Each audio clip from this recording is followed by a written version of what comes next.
On the outskirts of Nairobi, an incredible fossil discovery changed what we thought we knew about Lucy's species, Australopithecus afarensis. What makes this site so special?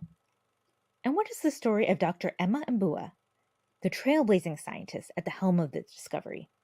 We explore these questions and more in this episode of Lunch Break Science. Hello, everyone. Welcome, and thank you so much for our patience as we sorted out some technical difficulties. I'm Ariel Johnson from the Leakey Foundation, a nonprofit that supports human evolution research and shares discoveries.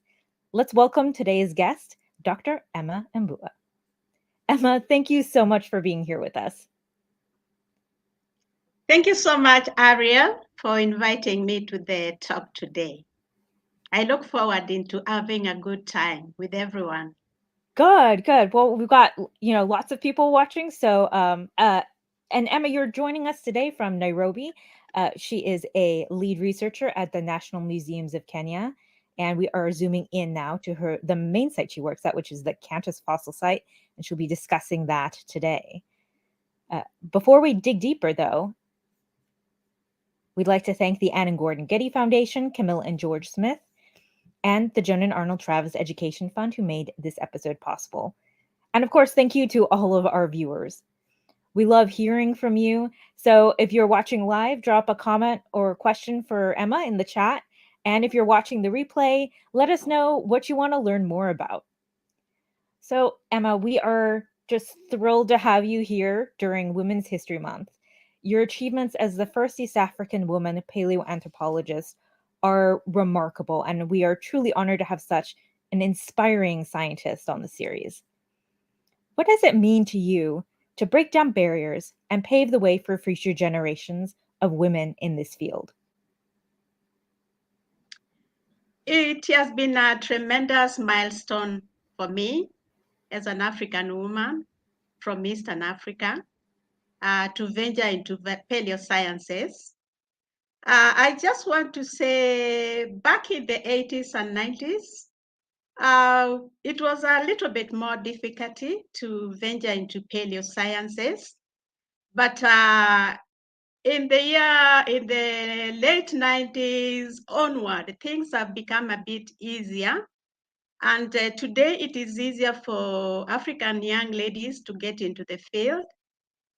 We do have quite a number right now who are doing their postgraduate in US and in Europe. So it has become far much easier than it was when I started. And what advice do you have for up and coming women in the field?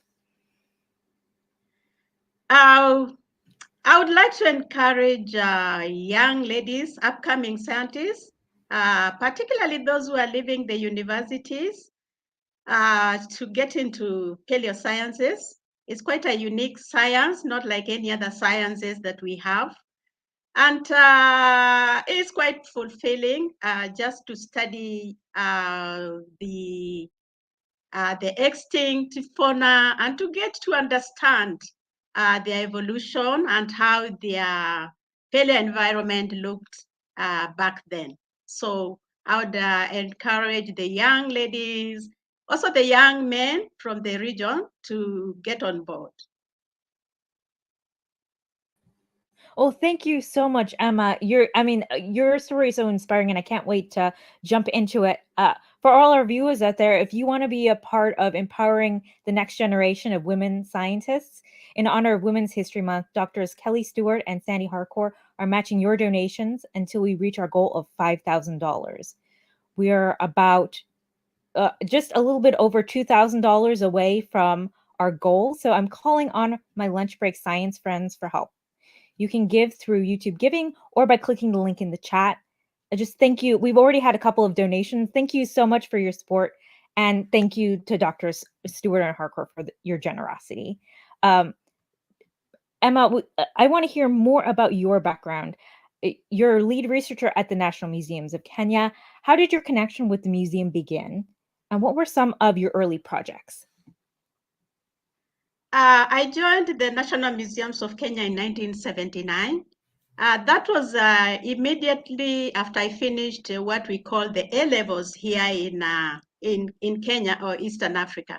This is the level before you enter the university. But because I did not get the grades to get into the university then, I saw an advertisement in our daily local newspapers here in Nairobi. It was the National Museum's advertising to have two ladies who are going to play a role as curatorial assistants. And I didn't know what the job entailed, but all the same, I applied and I was called for the interview. I remember they wanted 9 ladies. They were specific. They wanted ladies for the job. And therefore, after my application was submitted, I was called for the interview. And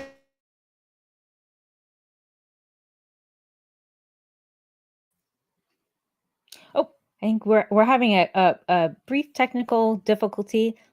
Let us we will work on addressing that. Give us one moment.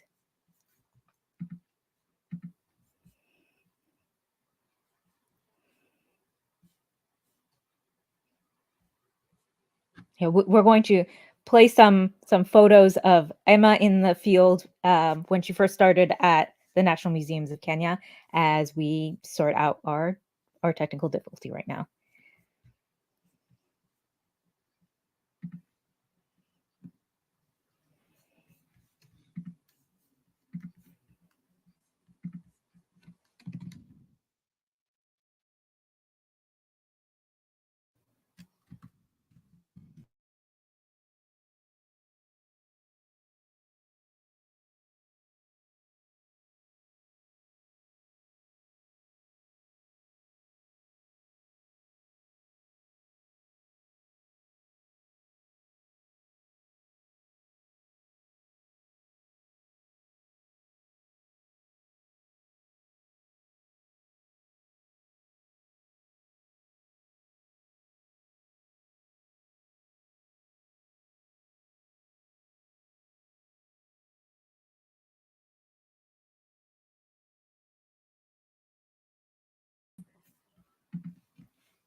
I'm sorry, I've gone offline, probably.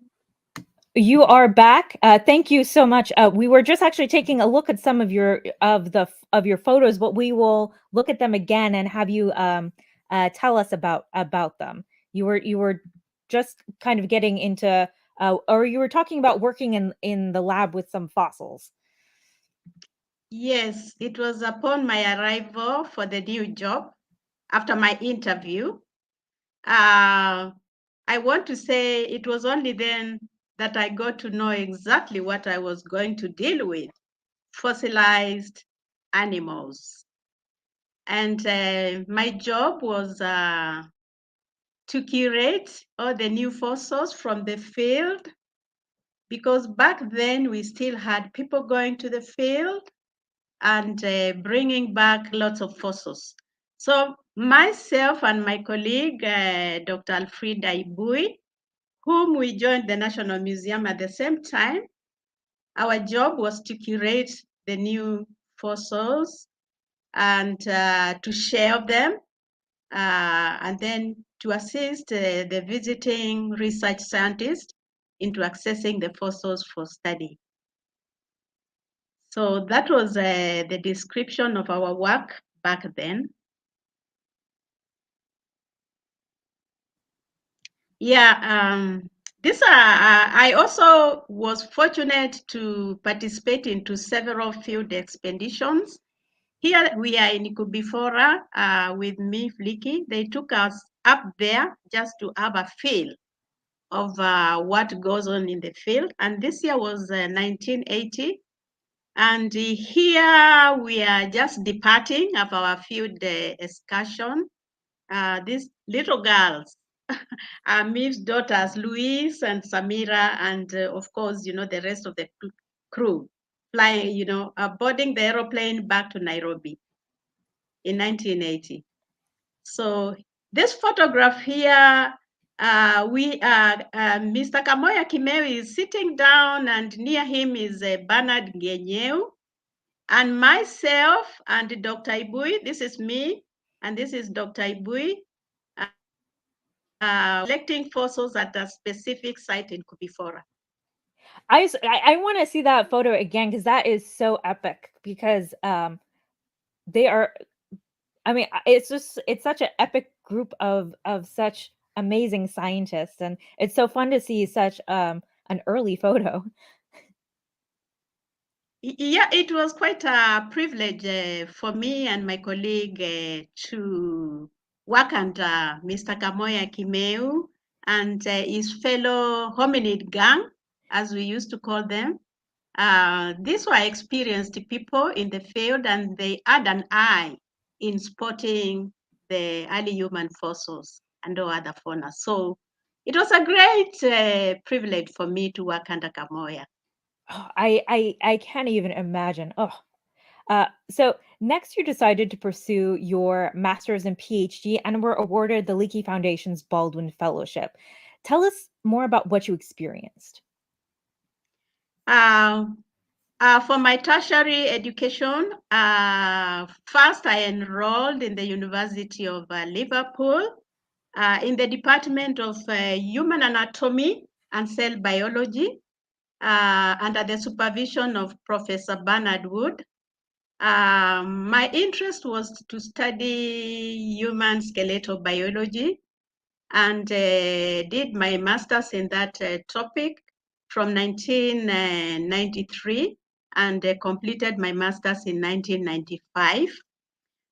Later on, I came back in Nairobi, and in 1997, I registered for my doctorate degree under the supervision of Gunther Breuer in the University of Hamburg in Germany. And my interest for the interest of my doctrine was to study human evolution during the time periods middle and late Pleistocene, human evolution in Africa. So I did that from 1997 and completed my doctorate in 2000, in the year 2000.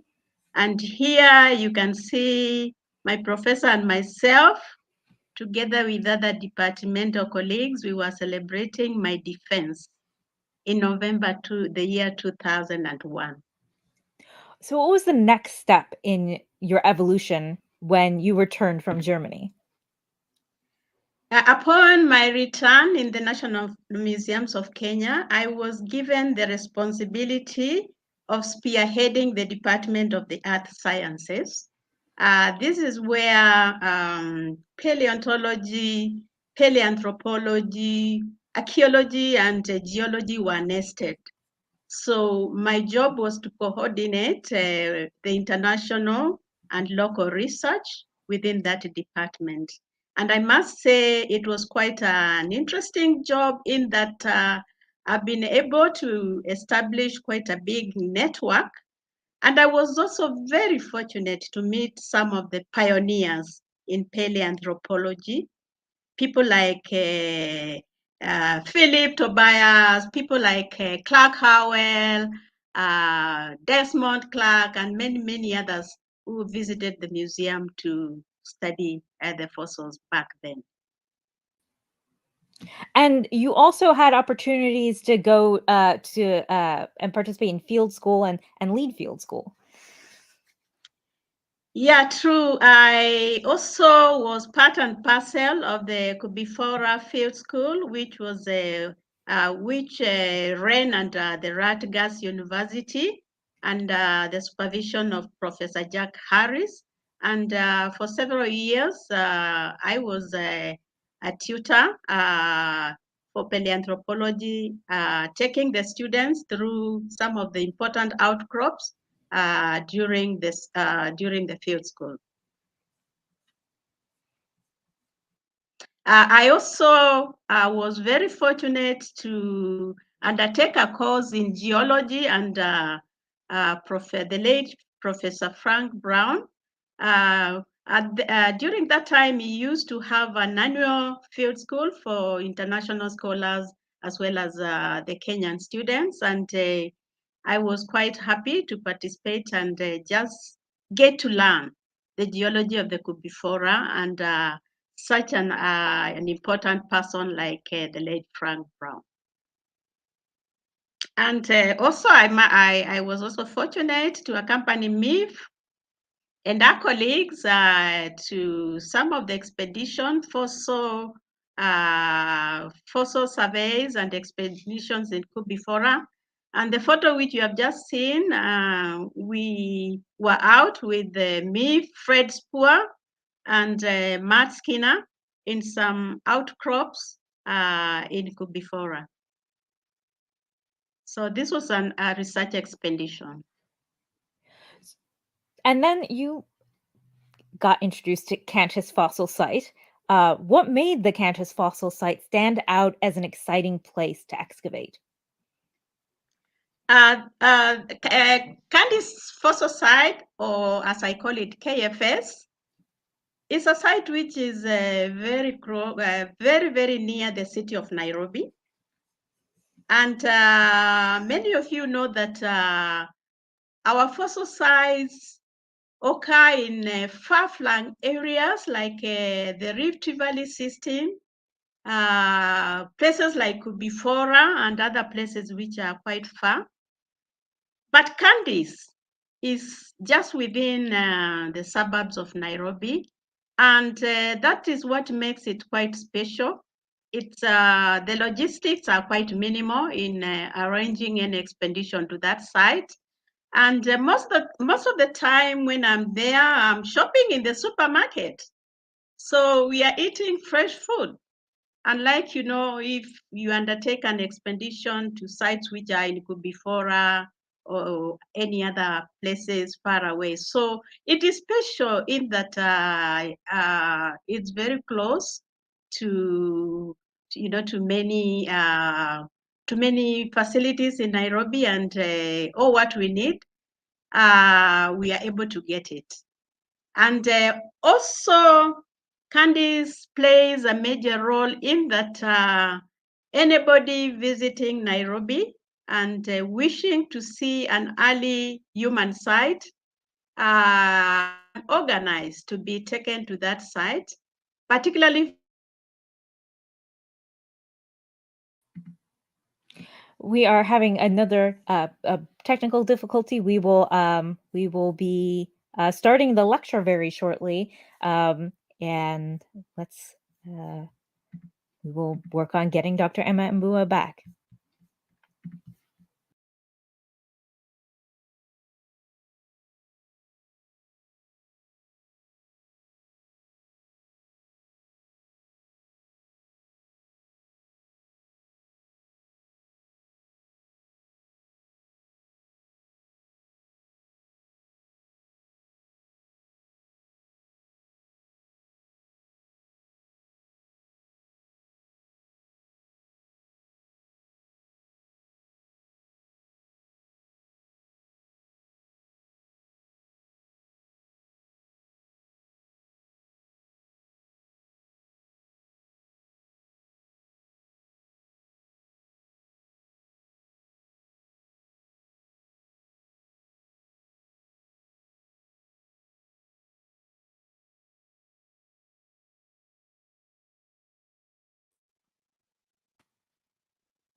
Oh, Emma? Oh. Emma? Are you? Yes. Oh, Yes, okay. sorry. Welcome back. So in Nairobi, the intermittent internet connectivity.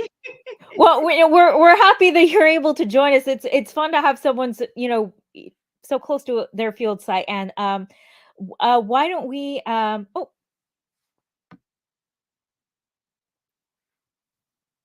okay, we will hopefully Emma will be joining us. Thank you all for your patience as we're sorting out the oh, Emma is rejoining. Oh, okay. There are two of you, Emma, so we'll remove one of you. Okay, have you removed the other Emma? We removed the other Emma. Okay, Um, thank so you. we'll start your presentation. Do you want to share your slides, and I will get us all set up for your presentation. So before we turn the virtual floor over to Emma to learn more about human evolution, amazing research going on all over the world, and the latest discoveries, start by subscribing to our channel and turning on the notifications. And you won't miss a thing. And we will hear about Kantis Fossil Site shortly. Okay, is Megan? Okay. When you can hit present and then slides, and then you should be able to select your slides from the from the from the options there.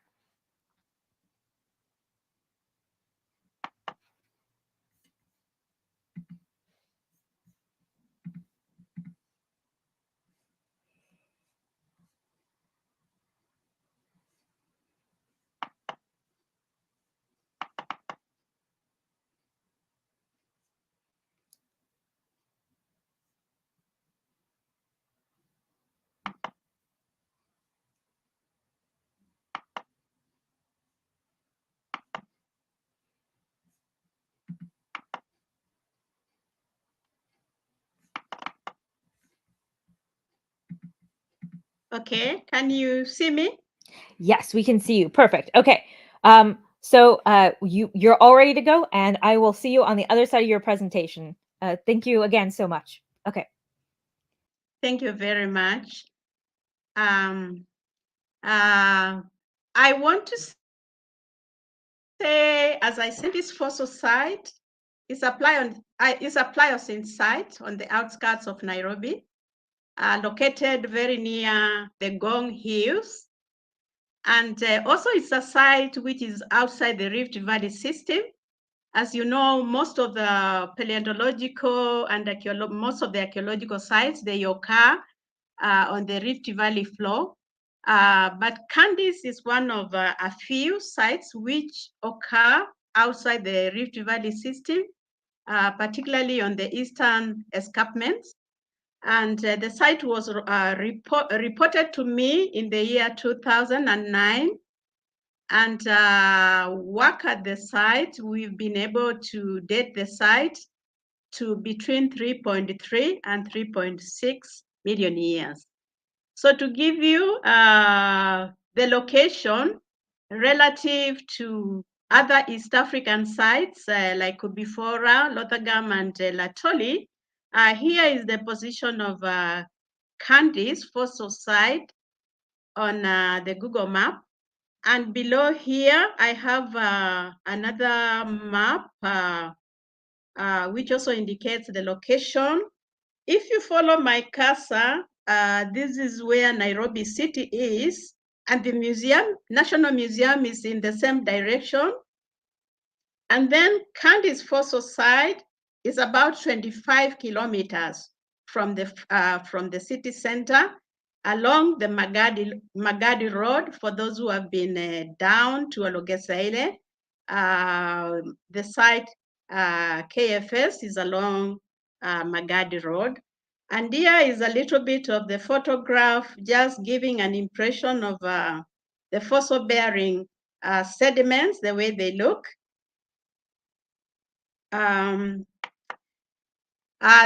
Here again is an image of when we started. When you look closely, you can see much of the land was not constructed. That is about 9 years ago. Here is the site, KFS, where we have been working, viewed from a higher point on the southern part of the site. And something to note, much of the land, surrounding land, was not fenced off, neither was it constructed 9 years ago. But today the picture is very different because many people have fenced off their private lands. Sometimes I tend to think when they saw us working here, and because much of the sediments also are spread on the eastern side of the banks, maybe that's what caused them to fence off their lands, lest the national museums invaded their lands by carrying out the excavations. So that could be some of the reasons. And here is a general view of the neighborhood where Kantis is located today. Much of the homes that you can see, they were not there when we were starting, but they have come up. The River Kantis is just below. We are standing somewhere very near the town of Ongata Rongai, which is a little town very close to my site, Kantis Fossil Site. So the river is just down here, and this is how the neighborhood has been populated. People have settled here, and mostly people live in these homes and work in Nairobi city. They go to Nairobi to work. So the much of the land here is quite expensive. It costs a lot to buy it, and that's why many people like putting up their houses away from the city center and working in the city, driving in the city every morning. Behind here, for those who have never seen the Gong Hills, these are the magnificent Gong Hills here, just in the background of Kantis Fossil Site. How did I find out about this site? It was reported to me by one Mr. Stephen Kesuke, who owns a farm where the site is located. And he came to the museum in 2009 and reported the presence of bones in his farm. At the time when he reported, he said that since they were young, they always came across such fossilized bones on the dry riverbed. But at that time, they did not know the importance of the bones. And it wasn't until in the 90s when, after they had seen lots of documentaries in the fields of paleontology, which were at that time aired in our local media, that they were able to understand the importance of the bones which they had seen all along. And it was at that time that he decided to visit the national museums and report the occurrence of these bones in his farm. So at that point in the year 2009, after we received the information, I took a few crew members and we visited the site. And to our amazement, there were lots of bones, so fossilized bones, particularly the hippo bones on the dry riverbed. So we were able to collect what was lying on the surface. And later on, we planned for a major excavation the following year in 2010, whereby we were able to officially start our excavations.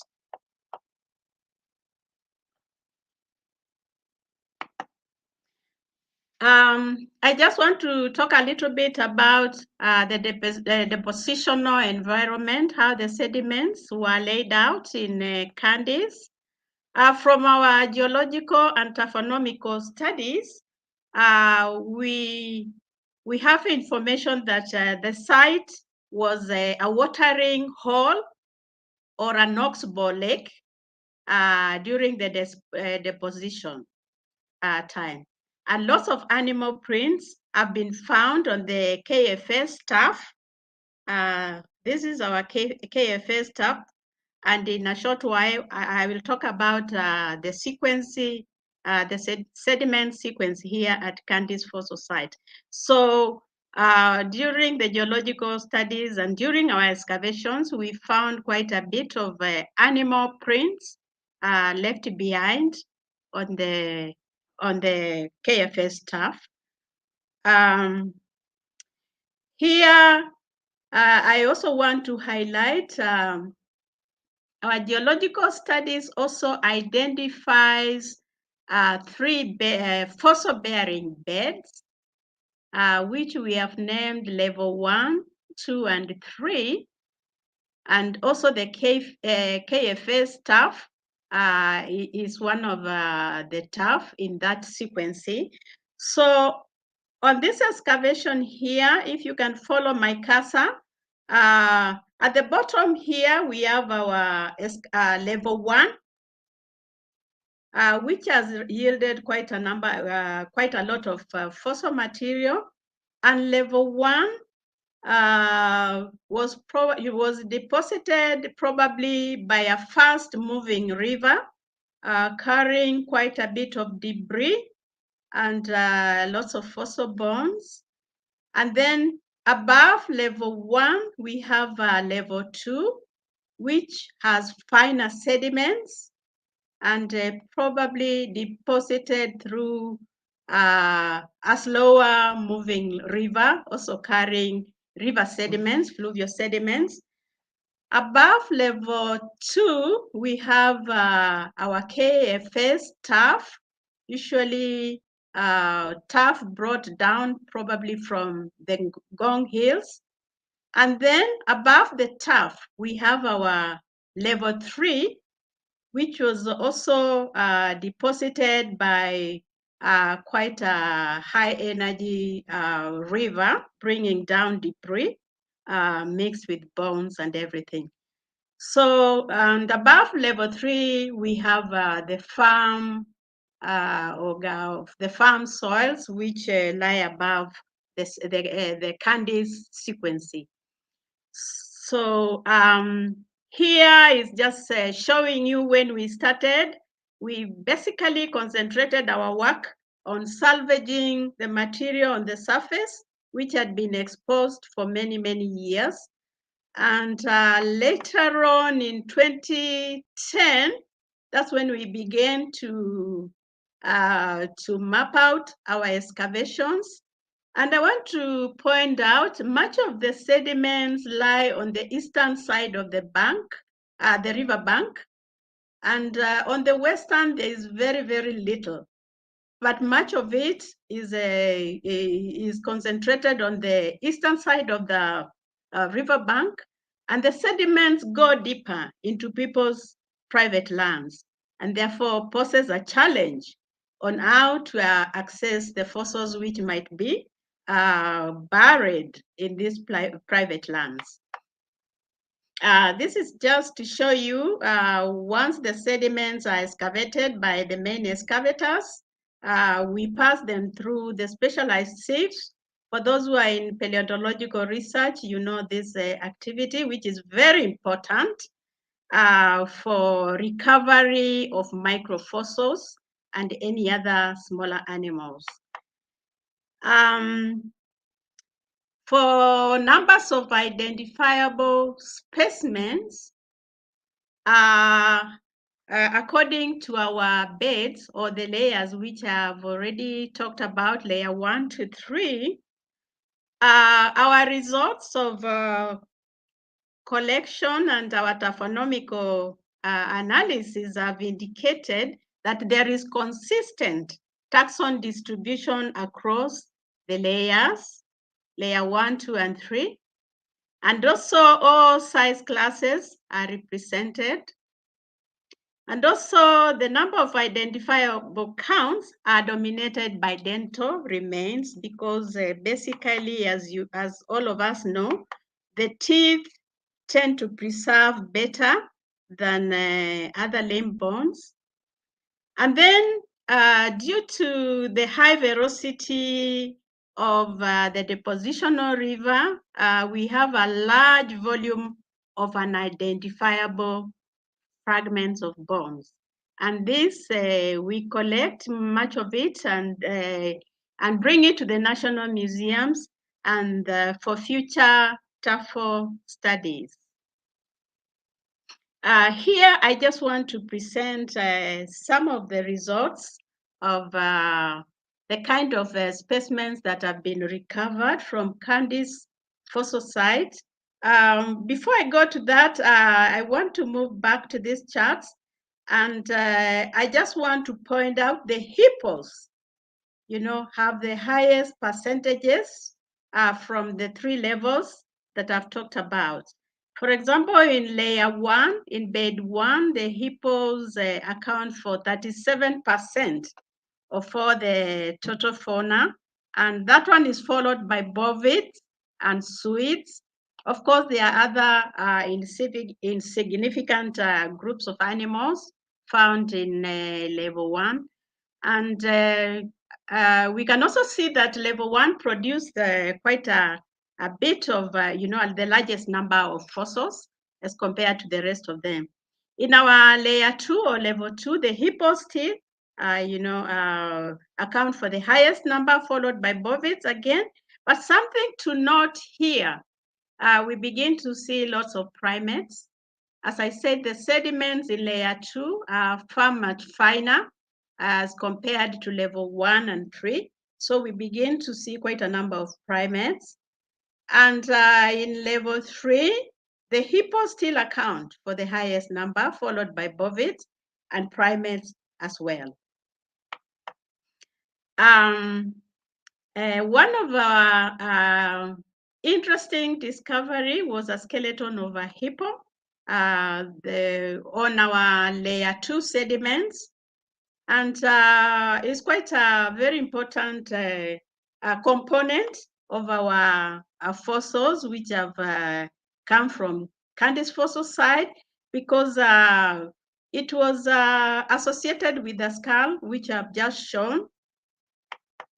That skeleton is associated with this skull, and therefore it's quite extremely important as a reference collection into identifying the rest of the hippo collection from Kantis Fossil Site, and also to understand much of the physiology of the hippos at that time back in that period back in time.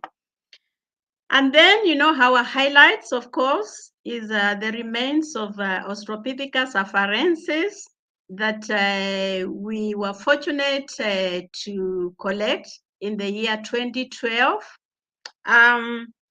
There are just a bit of fragmentary remains. Here, the most important part is a canine, which compares very well to the canines from Latoli in Tanzania. And here we have the lateral view of the canine as well as the frontal view. I have these 2 baby teeth. Excuse me. Yeah, we were also fortunate to collect remains of 2 young babies, and they don't come from the same side of the jaw. That's why we knew they represented at least 2 individuals. And it's the same thing here. It's the same photograph repeated there. And then finally, we have the proximal ulna, which compares very, very well with the ulna from the Hada in Ethiopia. And in the later part of our expeditions, we have been fortunate to find several other hominid remains, which are under preparation, and we plan to put them under description in the near future.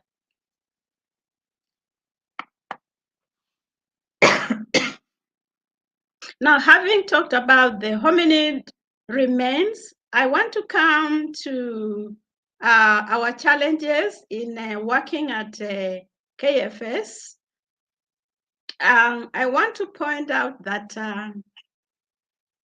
since work started, and as I indicated when I started this talk, the land surrounding the site was quite empty, although we knew the land belonged to some private owners. But since I started working on this site, I've seen much construction happening, sometimes very close to the site, which renders our work extension of our excavation on the eastwards almost impossible. As I said, the fossil-bearing sediments goes deeper into the private lands, but we are limited in how much we can dig deeper into people's private lands. Sometimes if one is working under this kind of limitations, there are those who would like to purchase the land next to the site. But as I said, this is a Nairobi suburb and the land is quite pricey, and it might be almost impossible for us to acquire land so that we may be able to extend our excavations. For at the moment, we are confining ourselves into the riverine land, which is the government land.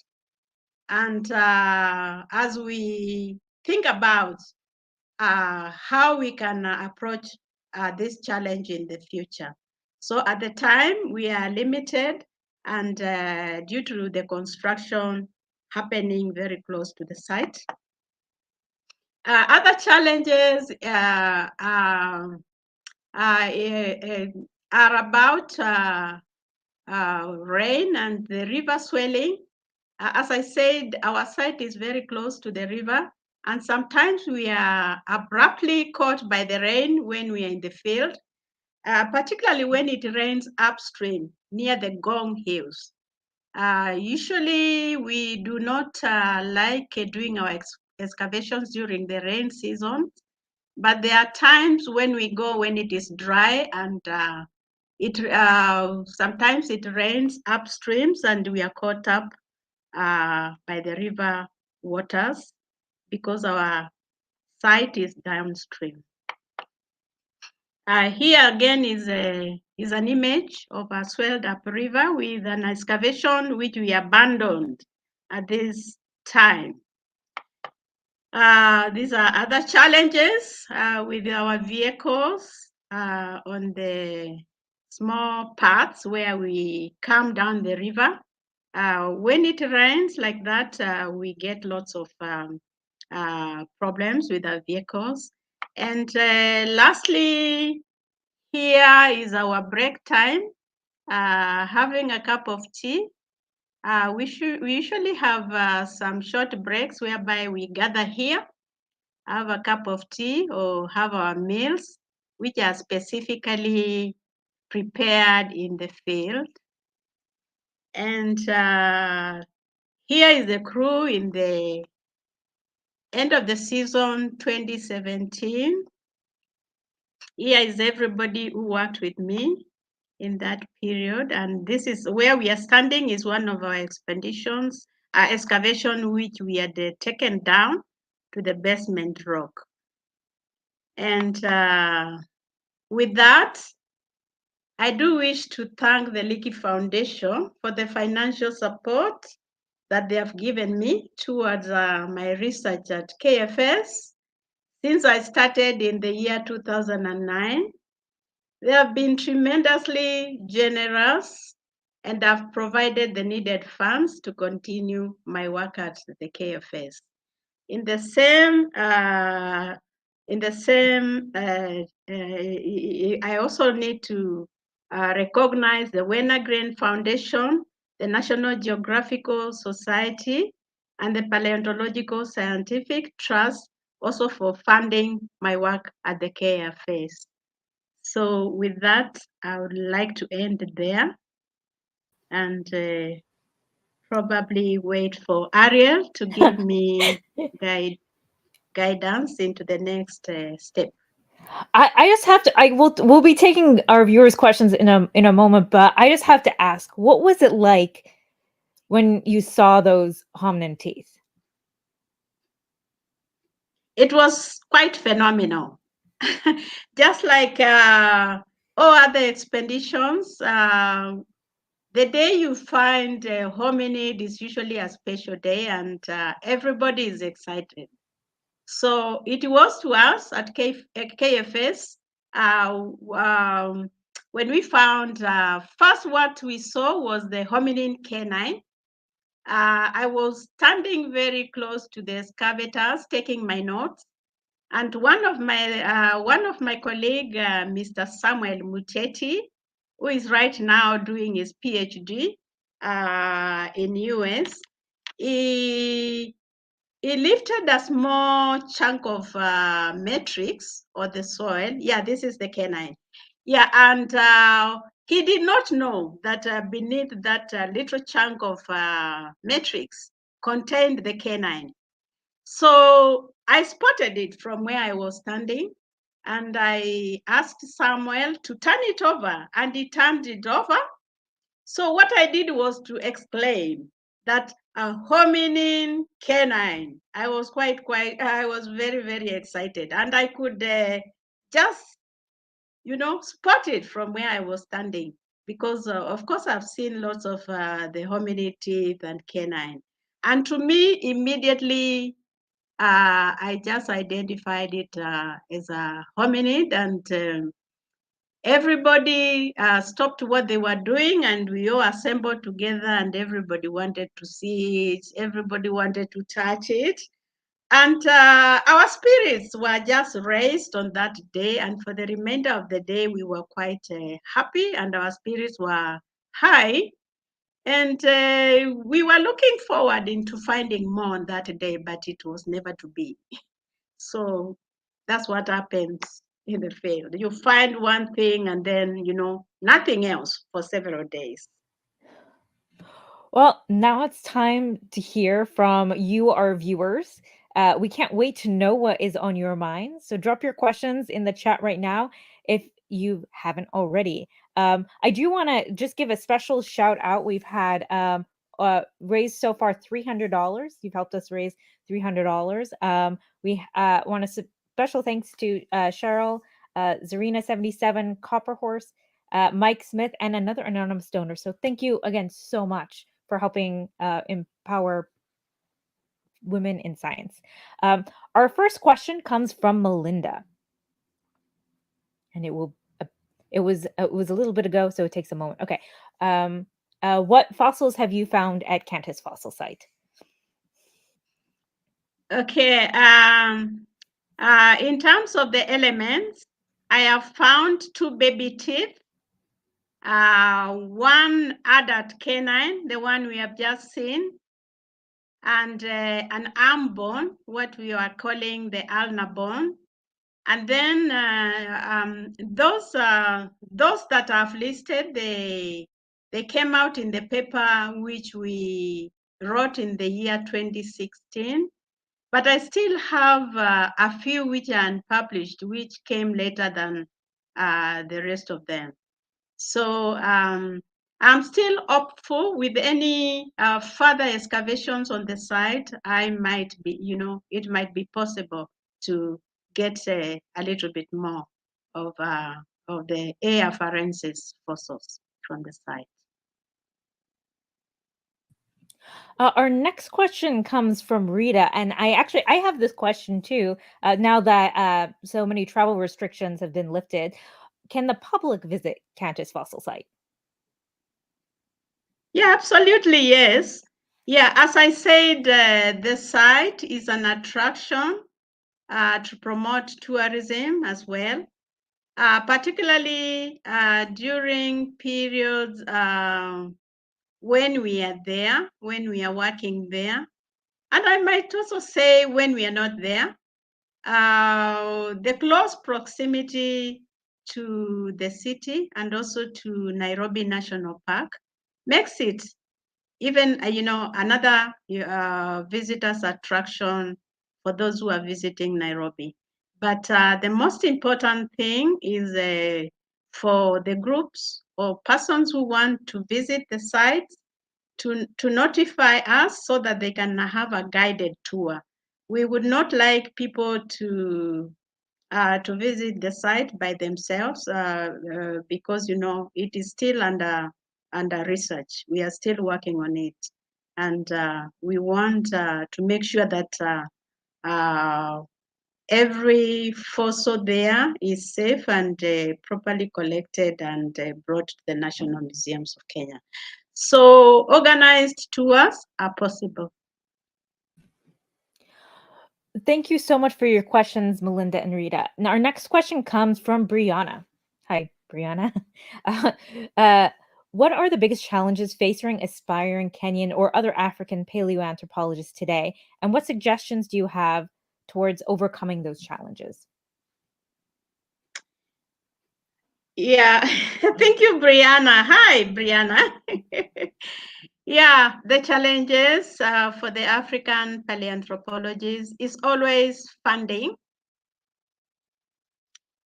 Yeah, for us to be able to go out and find the collections, fossils to research on, we require funding. And as most of you know, the government, the African governments do not offer money towards our field of research. Their priorities are in education, in health, and in agriculture, and therefore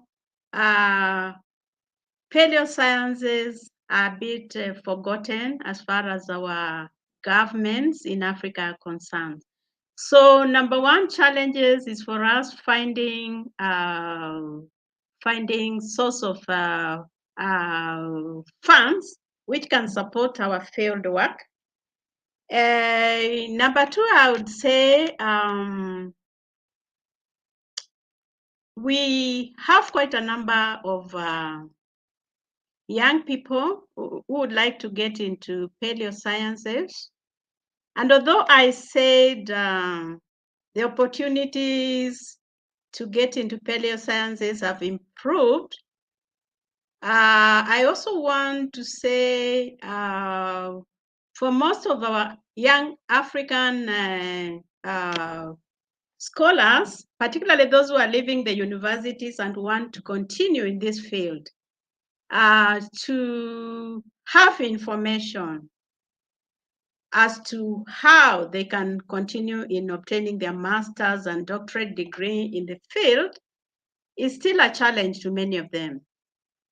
I want to say things have improved. They are not like they were in the 80s or early 90s when I got into the field. We have a lot of improvement, and this comes through our affiliates, international affiliates, because when they come to Africa to do their research, they are able to talk to us and to talk to whoever is in the museum, the young people in the museum, and tell them about the opportunities in the US or in Europe or wherever such courses are offered. So I would say things are getting a little better, although the challenge is still there about the information on where to get the training. It's basically the training. But for people like me and anybody else who know about the existence of these opportunities through our affiliates, we are able to mentor the young ones and tell them how they can apply and get some of these scholarships, which occur in the universities, most of where our affiliates come from. So the other thing is to do with the job opportunities. The field of paleoanthropology in Africa, mostly you can work in the museums or you can teach. And therefore, the job opportunities are still quite small. they are quite limited once you are trained in this field. So those and many other challenges, I believe, are what I can talk about right now. Well, I also just want to say, please, if you're looking for research grants or scholarships, please visit the Leakey Foundation's website and check out all of our different programs. Definitely, please do that. We have so many questions, so I'm going to jump right into the next one, which is from Pete. Regarding genetic Eve, could Emma explain to a layman how we can be sure a particular haplogroup came from one single female and not two that shared that haplogroup? That's quite a challenging one because I'm not in the genetics, but Well, we'll I have believe to have a geneticist, but it's a good question. But yeah, go ahead. I'm sorry, Emma. Yeah, I can only comment on what other people who have done the work have said. And what I know is that 200,000 years ago, our genetic diversity can be traced back to that particular person or woman in Eastern Africa. I'm not conversant as to whether they were true, but there's quite a wider consensus that it was a single woman living in Eastern Africa around 200,000 years ago. And as I've said, I'm not an expert on the genetics, and therefore I would probably leave the question to be answered by maybe somebody else who is more conversant with the genetic details of our lineages. Thank you. Great question. And for a future episode, our next question comes from Squirrel Master. It was a little bit ago, so it takes a moment. So afarensis have never been found in that location before. Yeah, the discoveries in KFS were the first in Kenya. We know there is the occurrence of afarensis in Ethiopia, in Hada, in Dikika, and several other sites there, and also in Tanzania, in Latoli.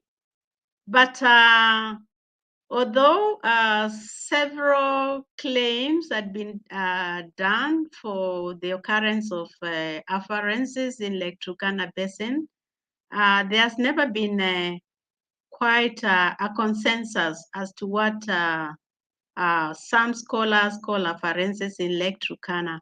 But I would say the Kantis Fossil Site, since it is 3.5 million years, and since the canine, looking at the canine, is quite similar to what we find in both Latoli and Hada, we can say for sure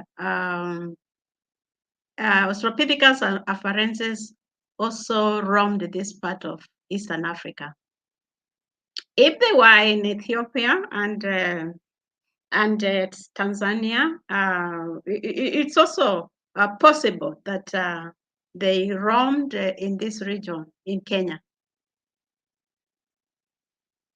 So I would say, yes, it is the first discovery in Kenya.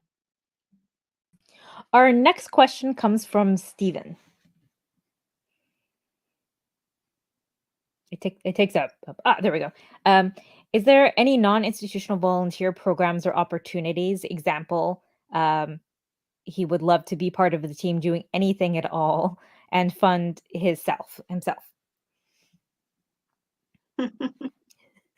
Yeah, in the National Museums of Kenya, we accept interns. I don't know whether Stevens can play a role of intern, who are usually young people wanting exposure. um, but volunteer work in our museum is also possible is if one is able to cater for their expenses in the city. So those two, internship and volunteering. Our last question comes from Dennis, or at least the last question we have time for today. Have you completed a detailed survey of the river surrounding the site? This is a wonderful, wonderful question. um, we have not yet completed following the Kantis River all the way down to the national park and the Bagadi, because the river flows down south and joins the Bagadi River, and also upstream from where we are excavating. We were just able to undertake very short surveys, simply because the sediments at the main site were quite inviting, and we wanted to start working and recover fossils. So our activities for surveying further along the rivers, we are still, putting them at hold until, a further date when we have finalized digging up the main excavation area.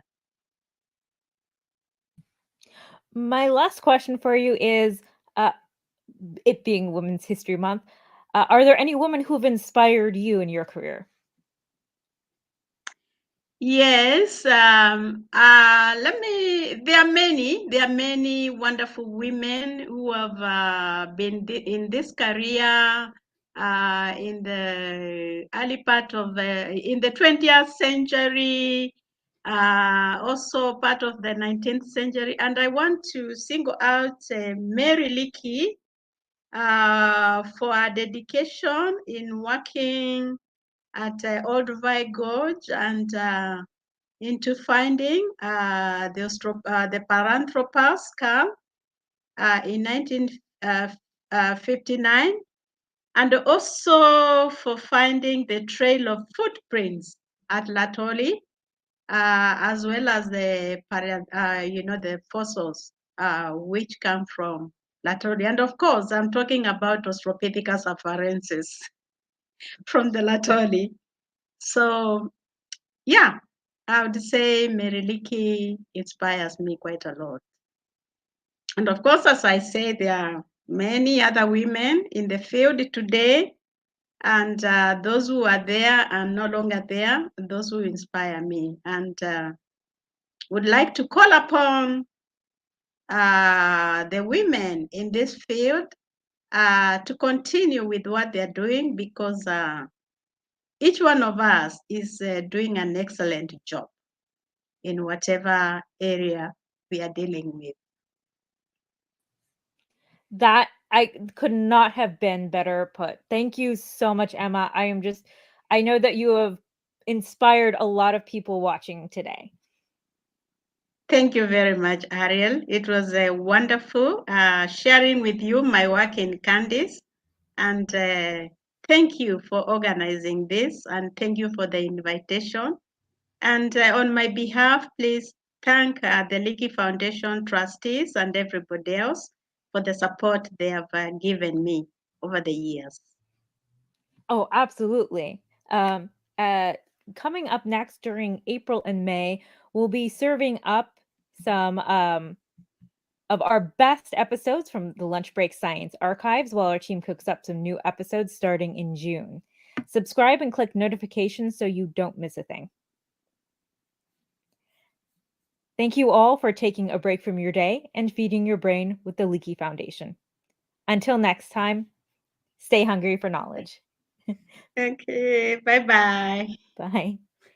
Lunch Break Science is brought to you by the Leakey Foundation. Oh.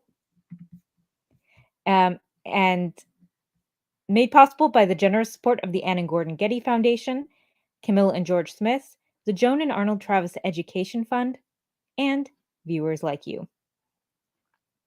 Show your support of Lunch Break Science by subscribing, giving us a thumbs up, sharing, and making a donation to help us create new content. For Women's History Month, Drs. Kelly Stewart and Sandy Harcourt are doubling your donations until we reach our goal of $5,000. Click the link in the chat or donate through YouTube Giving or visit leakyfoundation.org/donate. Still craving for science and can't wait till the next episode? You can feast on the Leaky Foundation's content library with past episodes, origin stories, our podcast, our lectures, and more. Thank you for tuning in, and see you next time.